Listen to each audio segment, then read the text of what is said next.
রাম লক্ষ্মণের সঙ্গে যুদ্ধ করতে গিয়েছিলাম মা। মাগো, রামচন্দ্র একে একে আমার 9টি পুত্র কর্তন করে নিয়েছে।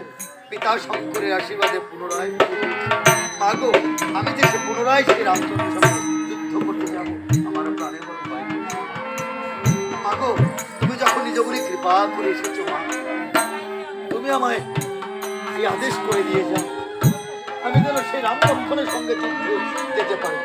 তুমি আমাকে করে যাও মাগো। মহামায়া বললেন, ভক্ত রাবণকে আমি তোকে উদ্ধার করবার জন্য, আমি তোমাকে রক্ষা করবার জন্য আমি সেই কৈলাস হতে লঙ্কা করে এসেছি। এসো ভাবো, তুমি আমার কোলে এসে বলো, দেখি কার বাহুতে কত শক্তি ধারণ করেছে তোমায় আজ নিধন করে। দেখি ভক্ত, এসো দেখবো সেই রাম লক্ষ্মণের বাহুতে কত শক্তি ধারণ করেছে। এসে আমার কোলে এসে বসো। মহামায়া আজ রাবণকে কোলে বসিয়ে রণস্থলে গমন করেছে। আজ রাবণ সারথীকে আদেশ করেছে, সারথী বায়ুবেগের রথ চালিয়ে দিয়েছে, মুহূর্তের মধ্যে রণস্থলে এসে ধন করছে। কোথায় রে সেই ভণ্ডা যথাধারী রামের লক্ষ্মণটা? লক্ষ্মণ নেই। এইবার যুদ্ধম দেহি যুদ্ধম দেহি যুদ্ধম দেহি। রাবণের বস্ত্রকণ্ঠ বন করে জয়ময় রামচন্দ্র ঠাকুর লক্ষ্মণ বিভীষণ হনুমান দুবেগ রণস্থলে ছুটে এসেছে। রণস্থলে ছুটে এসে দূর হতে রামচন্দ্র দর্শন করছে। জলাধবরণে মা দুর্গা রাবণকে কোলে করে বৈভব দর্শন করে আজ রামচন্দ্র ধনুর্বাণ স্কন্ধ হতে ছুঁড়ে ফেলে দিয়ে ছুটে গিয়ে ভাই লক্ষ্মণকে জড়িয়ে ধরে বলছে, ভাই লক্ষ্মণ, আর বুঝি হলো না সীতা উদ্ধার, আর হলো না দেবগণের দর্শন। ভাই দেখতে পেয়েছো রাবণকে আজ মহামায়া কোলে করে যুদ্ধে এসেছে। কার বাহুতে কত শক্তি ধারণ করেছে সেই রাবণকে আজ নিধন করে। ভাই রে, আর বুঝি হলো না দেবগণের দুর্গতি মোচন, আর হলো না সেটা। ভাই রে, তুমি দেশে ফিরে যাও ভাই, আমি দেশে যাব না। আমি একদিন অগ্নি প্রজ্বালিত করে বিভীষণকে কথা দিয়েছিলাম যে ওই লঙ্কার রাবণকে নিধন করে ওই বিভীষণকে সেই লঙ্কার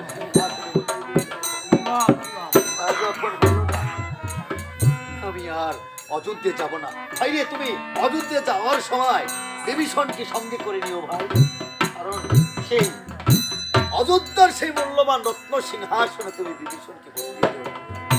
বিভীষণকে বসিয়ে তুমি যাও ভাই, যাও, তুমি যাও, অযোধ্যা ফিরে যাও ভাই।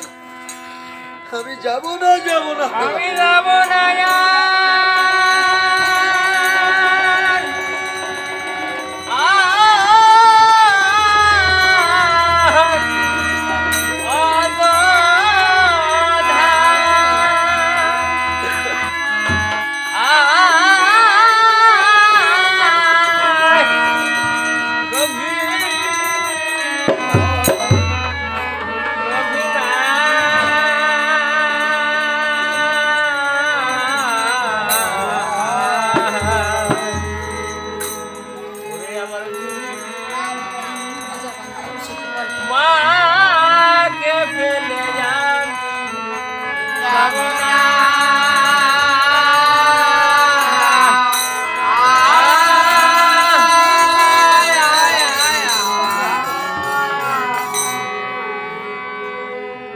তুমি যাও, যাও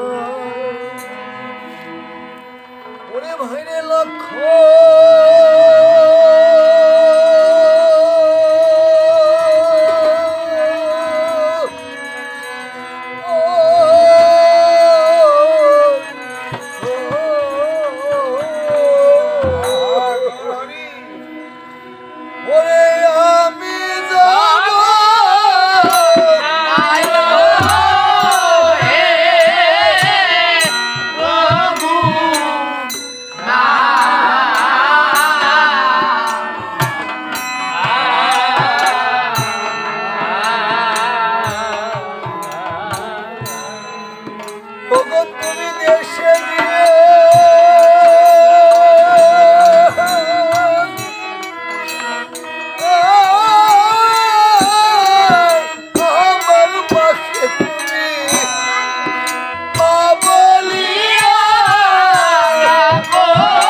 আমার রাজ্য নাশ হলো,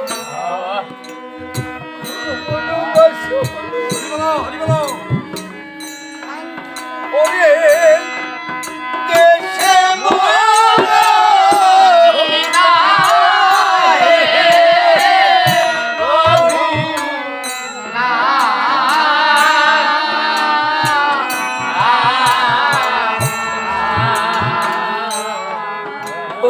আমি মনে এসে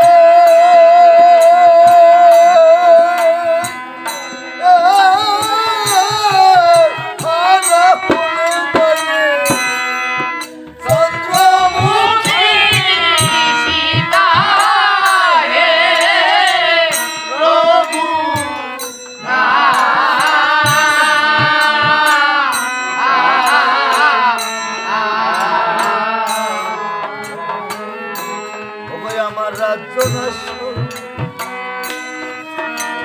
ও বাইরে বন্ধু বাস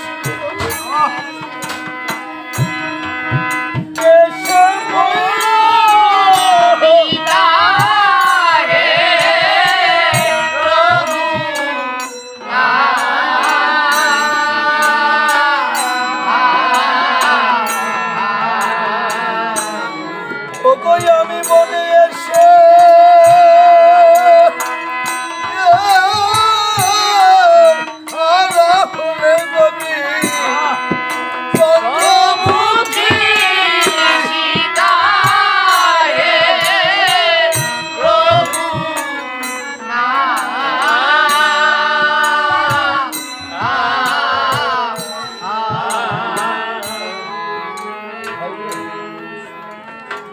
আমি যেদিন ওই রাজসিংহাসনে যেদিন আমার রাজমুকুট মাথায় সেদিন আমি সিংহাসনে সেদিন আমার বিবাহ চতুর্থ বছরের জন্য ভগবানের আদেশ পিতৃবাক্য পালন করবার জন্য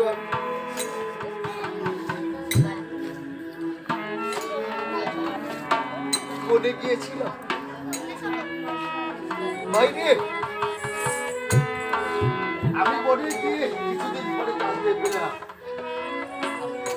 যে পিতার জন্য আমি হইব জগতে আসতে পেরেছি, এই সুন্দর পৃথিবীকে আমি দর্শন সেই পিতা মা শোক সহ্য করতে না চিরদিনের মতো বিদায় নিয়ে চলে গিয়েছে ভাই। আমি লোকমুখে শুনেছি ভাই পিতা কতজনকে বলেছি আমি আমার রামকে তোমরা আমার রামকে এনে দাও।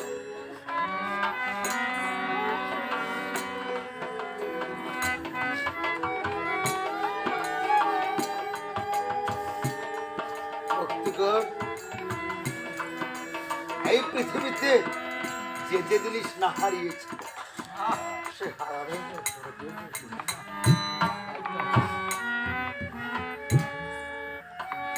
এই পৃথিবীর মায়া মমতা পরিত্যাগ করে যে চলে যায় সে তো চলেই যায়, সে মায়া মমতা কিছু বুঝতে পারে না। যারাই এই সংসার মাঝে থাকে তারা জানে যে জীবন থেকে একজন প্রিয়জন হারিয়ে গেলে তার কি কষ্ট, তার কি দুর্গতি নেমে আসে ভাই। বলুন ভক্তগণ, আমাদের যে এই মাতৃদেবী হইব জগৎ থেকে চলে গিয়েছে সে কি আর কোনদিন ফিরে আসবে? ভাগ্য ভালো হলে পাকা বাড়ি গাড়ি অনেক কিছু ফিরে পাওয়া সম্ভব। যে মাতৃদেবী আমাদের মাঝে হতে পরে জগতে চলে গিয়েছে বলুন তাকে কি আর ফিরে পাওয়া সম্ভব? আর কোনদিন ফিরে পাওয়া সম্ভব নয়। যে অভাগা সন্তান এই দুদিনের খেলা করে এসে তার মাতৃদেবীকে হারিয়েছে সে কি আর পাবে না রে? এই পৃথিবীতে মা কখনো দুজন হয় না। মা কথাটি ছোট্ট হইতে, কিন্তু যেন ভাই আর সে নামছে মধুর ত্রিভুবনে নাই। মানে গৃহে যার সংসার অরণ্য তার, দেখিলে মায়ের মুখ বুঝে যায় সন্তানের সকল দুঃখ।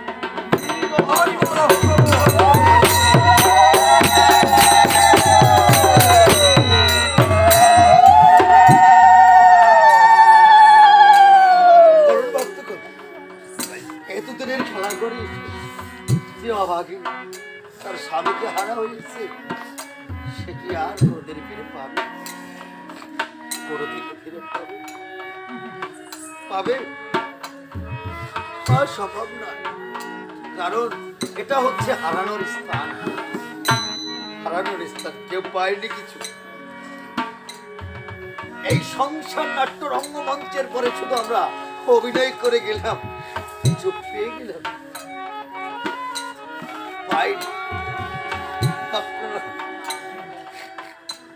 সন্তান কখন বুঝতে পারে জানেন? কখন বুঝতে পারে? যখন পিতামাতা জগৎ থেকে পরজগতে কর্মণ করে, এই দেহ থেকে যেখানে প্রাণ পাখি উড়ে যায়, পাড়া প্রতিবেশী এসে, শ্মশান বন্ধুরা এসে কাঁধে করে বল হরি বল বল হরি বল।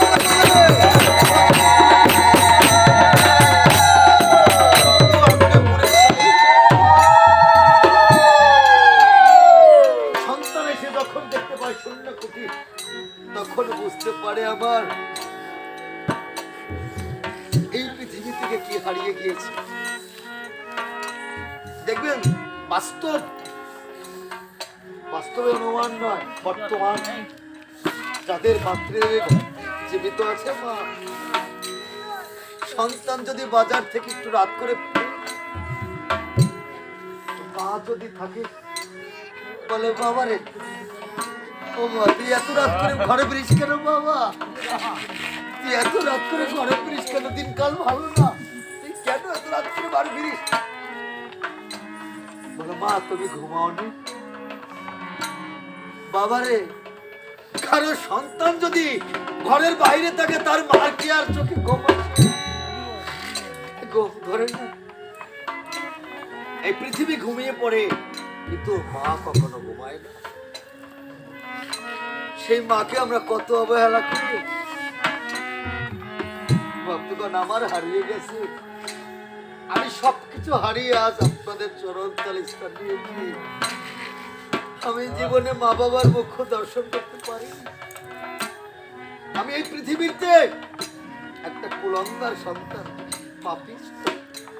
জানি না অন্য জন্মে দুষ্ট কর্ম করেছিলাম, যার জন্য এই জগতে পিতা মাতার মুখ দর্শন করতে পারি। দর্শন করেছি না বললে ভুল হবে, আমার কিছু মনে আমি এমন একটা কপাল পোড়া নিয়ে পড়ি, যারা আছে সে কোনোদিনও অবজ্ঞা করবেন না, অবহেলা করবেন না। এই সম্পদ একবার জীবনে তরে হারিয়ে গেলে আর পাবেন না। তাই পাগল বিজয় কি বললেন? ওরে আর কি ভিড়ে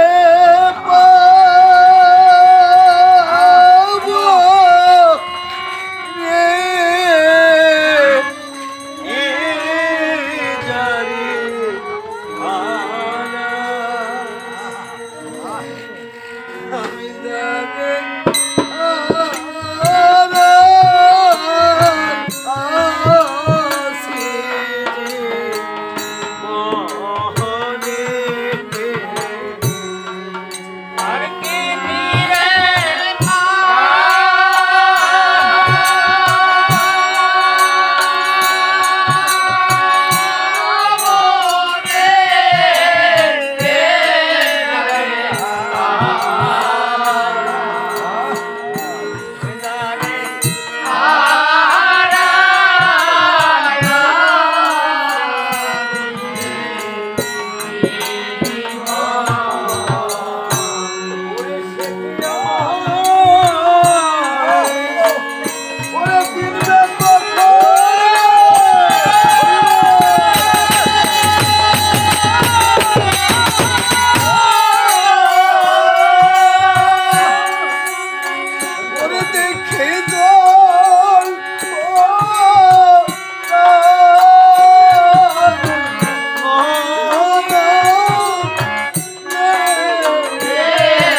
মাত্র রইল বাকি প্রাণের হাহাকারে।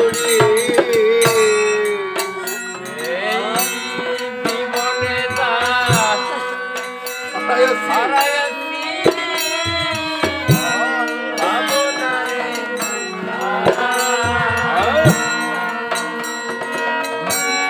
এই তোমার রইল বাকি প্রাণের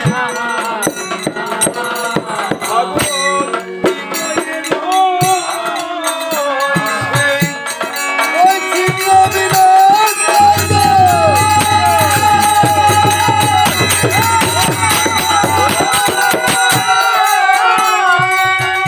ওরে বাবা লে না সুজন ইহনে গারে হারা গারে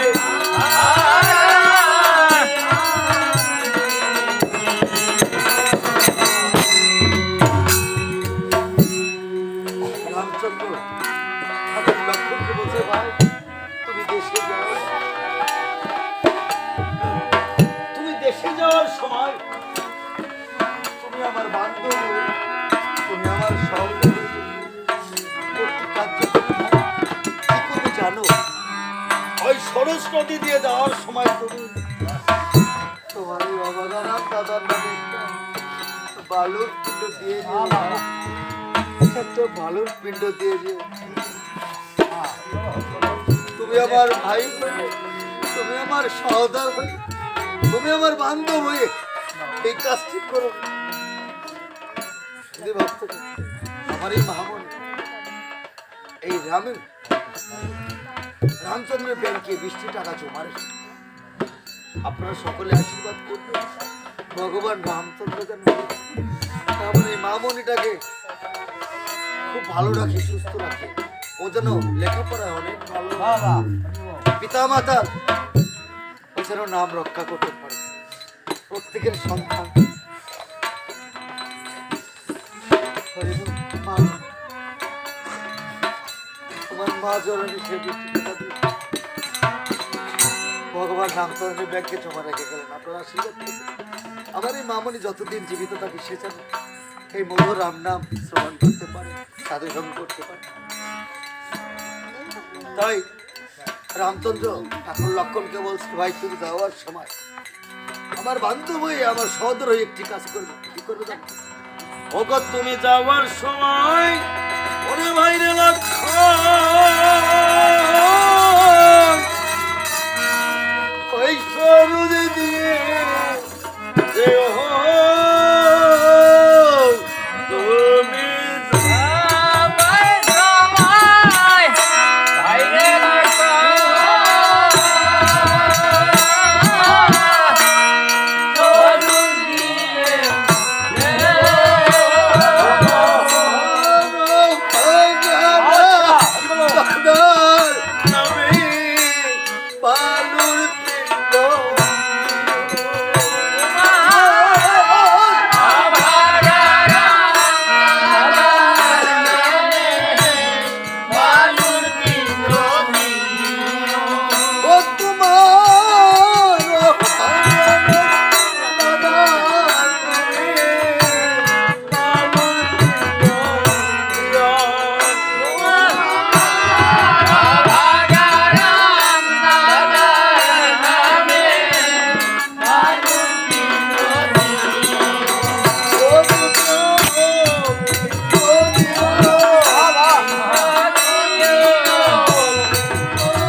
আমাদের এই মাতৃদেবীর হইব তার আত্মার সদ্গতি কামনার্থে এখানে আজ মধুর আহ্বান করতে হয়েছে।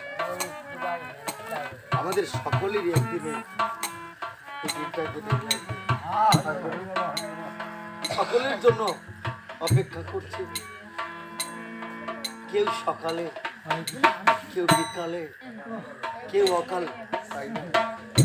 সকলের একদিন চলে যেতে হবে এই পৃথিবীতে থাকার জন্য।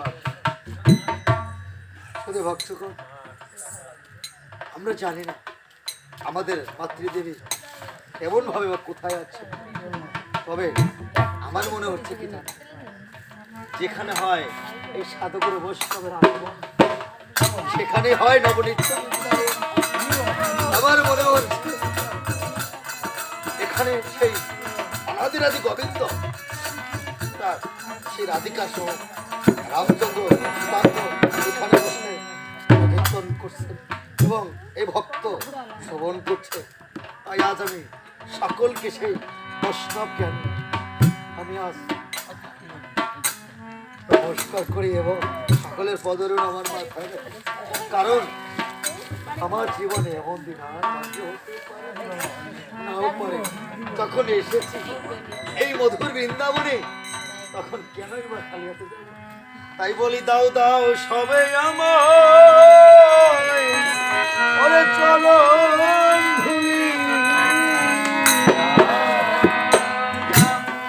হবে আমার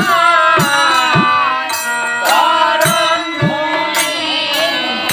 ওরে কি সঙ্গে মাখিয়া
লোকনাথ বাবাজি এক ভক্তকে বলেছিল, ভক্তরে তুমি দিনের শেষে যখন তুমি বিশ্রামে যাবে, তোমার দিনের খাতাটা তুমি হিসেব করে দেখো, তুমি কয়টা ভালো কাজ করেছো। ভক্তরে হিসেব তোমাকে দিতেই হবে বান্ধব, হিসেব তোমাকে দিতেই হবে। কারণ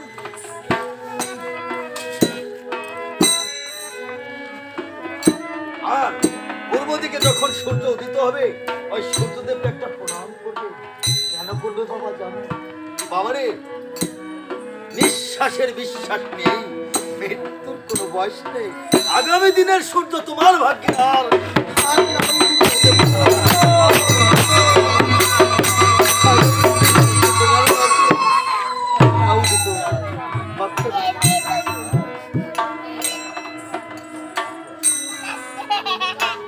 হয়তো আপনারা শুনতে পারেন, এখানেতে আমি বাড়ি গিয়ে হয়তো আমি আর নেই, হয়তো আপনাদের মধ্যে একজন হারিয়ে যেতে পারে। তাই সকলকে বিদায় প্রণাম জানিয়ে কেমন ভাগ্য আমার, আর এই শুভরাত্রি আমার ভাগ্যে আর হয় না কি না হয়। মানবের কোন দিন দুর্দিন জানেন ভক্তগণ? মানবের দুর্দিন ঝড় বৃষ্টি নয়, দুর্দিন সাধু সঙ্গবিহীন যেই দিন সেই দিন হয় মানবের দুর্দিন। তাই আমাদের আজ সুদিন জানি না, হয়তো আগামী দিনে সে আবার ভাগ্যে মুক্ত হবে। তাই এই সাধু সঙ্গ ভক্ত সঙ্গ পূর্ব জন্মের যদি থাকে সাধু সংস্থান দেখি আসি। তাই আগামী দিনে মৃত্যুর ক্ষণগুলি কেমন চলে ওরে ভাবি আমি কবে চলে যাব, সেই দিন কত দূরে অনেকে হারিয়ে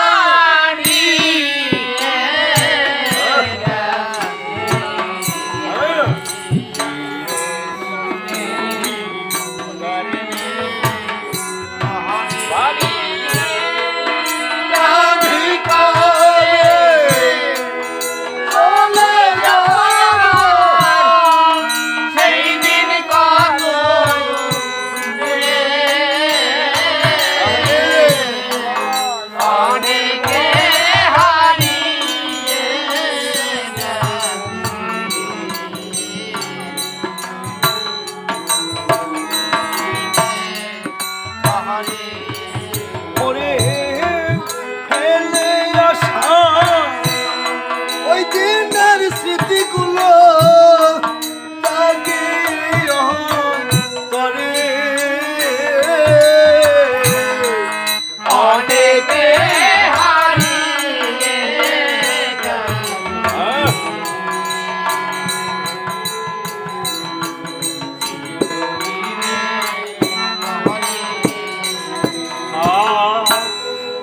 চলে গেছে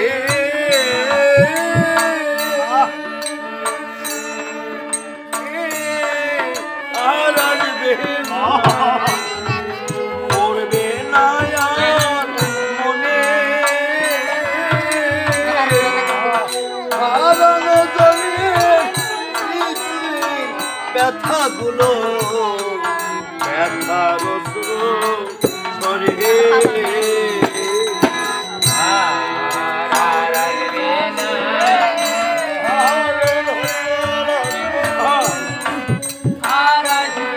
করবে না এর মনে করবে না আর মনে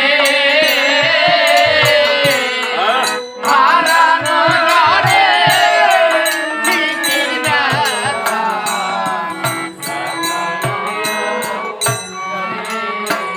ওরে সেদে সব হারিয়ে চলে গেছে অজানা লোকান তোরে অনেকে হারিয়ে গেছে।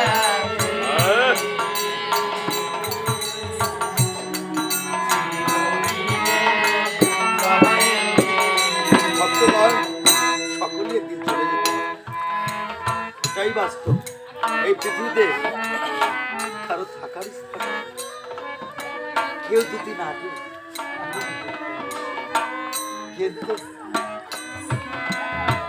আমরা যে কটা দিন থাকি এই পৃথিবীতে, যিনি আমাদের বিশ্ব ব্রহ্মাণ্ডে এই সুন্দর পৃথিবীতে দর্শন করিয়েছেন, তাকে সে দর্শন করতে হবে। রামচন্দ্র আজ সাগর সকলে ধুলায় পরে কান্নাকাটি করছে, সকলে সাগর কুলে কান্নাকাটি করছে। এমনি সময় ইন্দ্রদেব ব্রহ্মলোকে গিয়ে ব্রহ্মাদেবকে বলছে, ব্রহ্মাদেব এখন পর্যন্ত এখন রাবণবাদের উপায় কি বলুন? সৃষ্টিকর্তা ব্রহ্মাদেব বলে, ইন্দ্রদেব রাবণকে নিধন করা, রাবণকে বধ করার একমাত্র উপায় আছে, সেটা হচ্ছে অকালে মা চণ্ডীকে আরাধনা করে সন্তুষ্ট করতে পারলেই রাবণকে বধ করা সম্ভব, তা না হলে রাবণকে নিধন করা সম্ভব নয়। ইন্দ্রদেব বলেন, প্রভু তাহলে আপনি যান, রামচন্দ্রকে মহামায়াকে সন্তুষ্ট করতে বলো। তাই সৃষ্টিকর্তা ব্রহ্মাদেব মুহূর্তের মধ্যে লঙ্কাপুরে এসে রামচন্দ্রকে দেখতে পাচ্ছেন ধুলায় পড়ে, কেউ করাঘাত করছে, কেউ মস্তকে করাঘাত করছে। সৃষ্টিকর্তা ব্রহ্মাদেব এসে বলছেন, রামচন্দ্র রামচন্দ্র তুমি এমনি ভাবে আজ ধুলায় পড়ে আছে কেন? এতে তো রাবণ নিধন হবে না, আমি যাহা বলি তুমি তাহাই করো। তখন বিধাতা কহেনি, বিভু এক কর্ম করো প্রভু, তবেই হবে রাবণ সংহার। অকালে বোধন করি পুঁজি দুর্গে মহেশ্বরী, করিবে হে দুঃখ সাগর। শ্রীরাম কহেন তবে কিরূপে পূজিত হবে, অনুক্রম কয় শুনি তার। শ্রীরাম আপনি কয় বসন্তের শুদ্ধ সময়, শরৎকালে বিধি আছে নিরূপণ, নিদ্রা ভাঙ্গিতে বাঁধন, কৃষ্ণ নাম দিন তার। সেদিন হয়েছে গত, প্রতিবাদে আছে মতো, কল্পরম্বে সুরাতরাজন। সেদিন নাহি কোয়ার পূজা হবে ত্রিপুকার, শুক্লা ষষ্ঠী মিলিবে এই পুরো ভাতৃ। কন্যারা সে মাস বটে, কিন্তু পূজা রইল ঘটে, অত্র যোগে সব রইল। বিধাতা কহেন সার, শুনো বিধি দেই তার, করষষ্ঠী কল্পেতে বোধন। ব্যাঘাত নাই হবে তার, বিধিখণ্ডী পুনরায়, করষষ্ঠী কল্পেতে বোধন।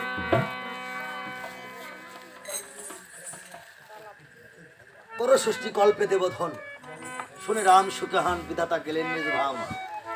প্রভাত হইল নিশা, প্রকাশ পাইল দিশা, স্নান দান করিল শ্রীরাম। যা বনপুষ্প ফলমূলে, সাগরের বিকার কুলে, কল্প কইলা বিধি অবতার। বুঝি দুর্গা রঘুমতি করিলেন স্ত্রীনাতি, বিরসিল চণ্ডী প্রদাসার। শুধু ভক্তগণ, কিছুদিন আগে আমাদের শরৎকালে মহামায়ার পূজা গিয়েছে না, অকাল বদন। আমরা বলি দুর্গা পূজা, ওটা কিন্তু অকাল বদন।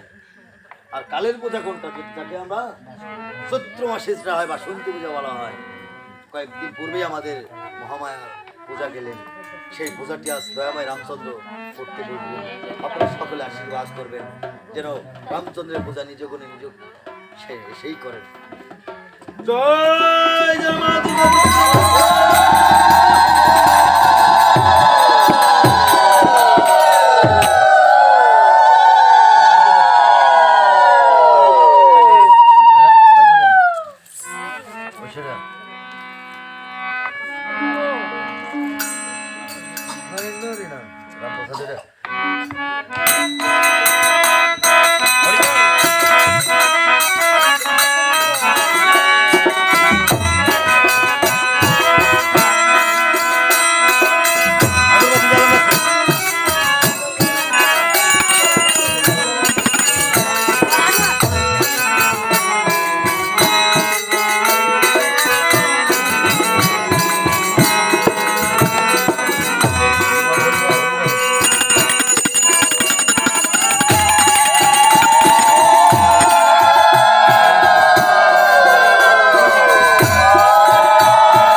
অর্চনা করিল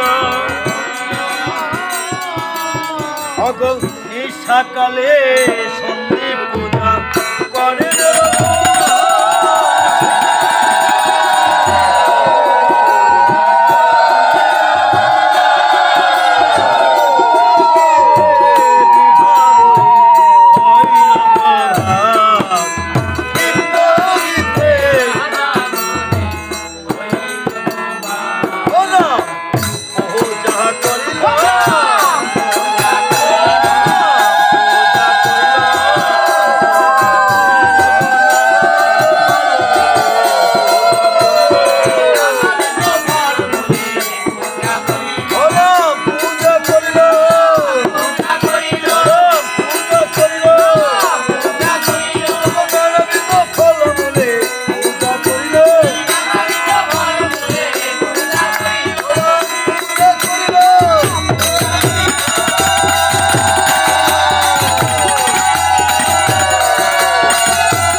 মহাষ্টমী করিয়া সঙ্গর অষ্টমী নবমী আইল পুনবার রামচন্দ্র অর্চনা করিল হে মাতারিণী হে মাতারিণী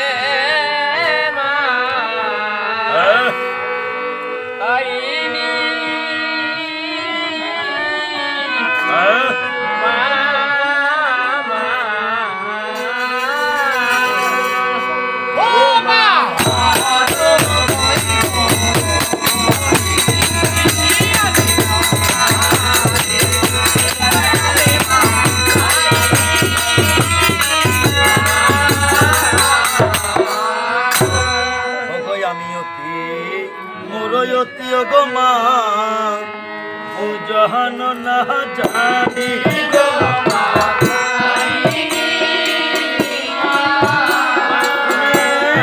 জগুনে বড় কৃপা মা জগত জাননি গো মা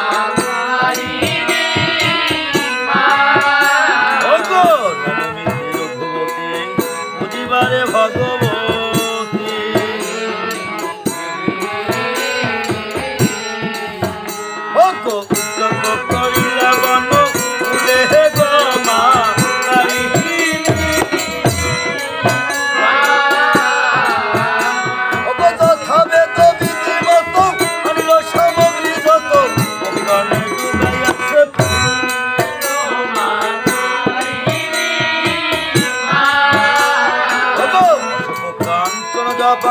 মল্লিকা মালতী ভাবা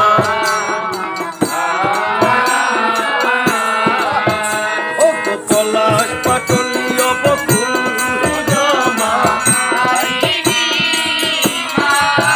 ও গন্ধর দয়া দিদত পুষ্প নানা মত সর্বত পাতম্ব পার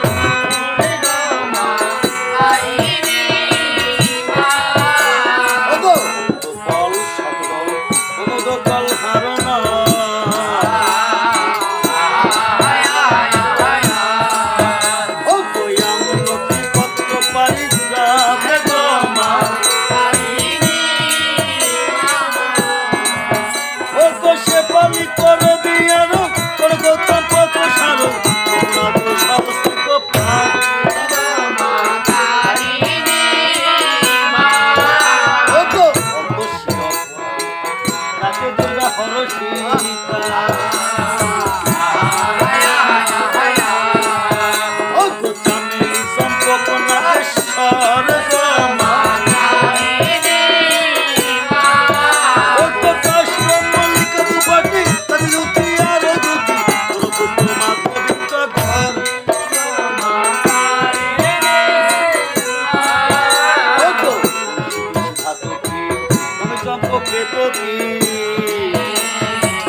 মাতৃজনক হইন। শুধু ভক্তগণ, আদেশ নয় অনুরোধ ক্রমে বলা হচ্ছে, রাম নাম শ্রবণ করলে তাকে কিঞ্চিৎ দক্ষিণা দান করতে হয়। এবং এখানে আজ মহামায়ার পূজা হয়েছে, আপনারা যে যাহা পারেন মহামায়া পূজার দক্ষিণা করবেন। আর দক্ষিণা অন্তে আমরা পুনরায় বাকি অংশ আপনারা গ্রহণ করবেন, শ্রবণ করবেন। ভক্তগণ ভৈনব, মাতৃগণ ভৈনব। এই শুভ লগ্নে শুভক্ষণে বাড়ি মহামান্য মালিক তিনি কিছু দান করবেন। দানের পরে আবার আমরা পুনরায় বাকি অংশ একটা প্লেট দেন।